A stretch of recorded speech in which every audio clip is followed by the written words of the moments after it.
प्रश्न संख्या 5 में का तीसरा देखेंगे प्रश्न। तो रोहन की मां उससे 26 वर्ष बड़ी है, मतलब रोहन से 26 वर्ष बड़ी है, ठीक है। उनकी आयु जो वर्षों में है का गुणनफल, उनकी आयु का गुणनफल अब से 3 वर्ष पश्चात 360 हो जाएगी।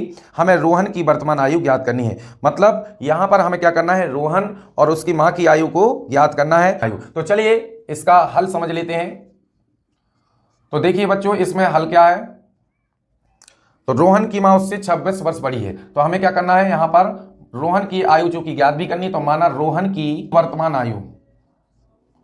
तो बच्चों हमने रोहन की आयु मान ली है कितनी, x वर्ष, इसलिए रोहन की मां की वर्तमान आयु 26 वर्ष बड़ी है, मतलब अधिक है। तो अधिक के लिए, बड़ी के लिए क्या करेंगे, 26 उसमें जोड़ देंगे, ठीक है। तो यहां पर रोहन की हमने x मानी है, 26 वर्ष उसकी मां बड़ी है रोहन से, तो यहां पर क्या हो जाएगा, 26 इसमें ऐड कर देंगे, ठीक है। अब हमें, ये तो हो गई दोनों वर्तमान आयु दोनों की। अब हमें क्या करना है, तो जो इसमें शर्त दी गई है उसके कौन अगर ध्यान दें, अगर हम इसको ध्यान दें अच्छे से, तो अब से 3 वर्ष पश्चात, मतलब इसका मतलब यह है कि हम इनकी आयु में तुलना तभी कर सकते हैं जब हम जो है इनकी क्या करेंगे, 3 वर्ष पश्चात आयु को ज्ञात कर लेंगे। तो अब हम यहां पर लिखेंगे 3 वर्ष पश्चात, 3 वर्ष पश्चात, ठीक है। तो यहां पर लिखेंगे रोहन की आयु।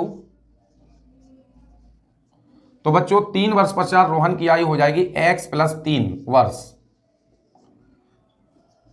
तथा रोहन की, थोड़ा शॉर्ट में कर रहे हैं यहां पर ध्यान दीजिएगा, मां की आयु, ये समझिए 3 वर्ष पश्चात निकाल रहे हैं दोनों की आयु। तो यहां पर क्या हो जाएगी, x + 26, तो थी ही वर्तमान, इसमें 3 और ऐड हो जाएगा, तो ये हो जाएगा बच्चों कितना, x + 29 वर्ष। तो बच्चों अब हमें ये 3 वर्ष पश्चात दोनों की आयु हमने ज्ञात कर ली। देखिए रोहन की हो जाएगी x + 3 और मां की आयु हो जाएगी x + 29 वर्ष। अब हम क्या करेंगे, शर्त के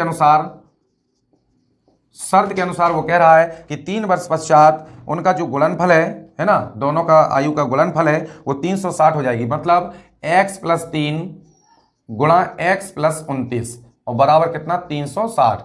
अब हम क्या करेंगे, गुणा कर लेंगे। तो x का गुणा करेंगे पहले, तो x² + 29x हो जाएगा, फिर 3 का गुणा कर लेंगे तो 3x और प्लस कितना हो जाएगा, तो यहां पर कितना, 3 दूनी 6, 9 3 27, यानी 87 और बराबर 360।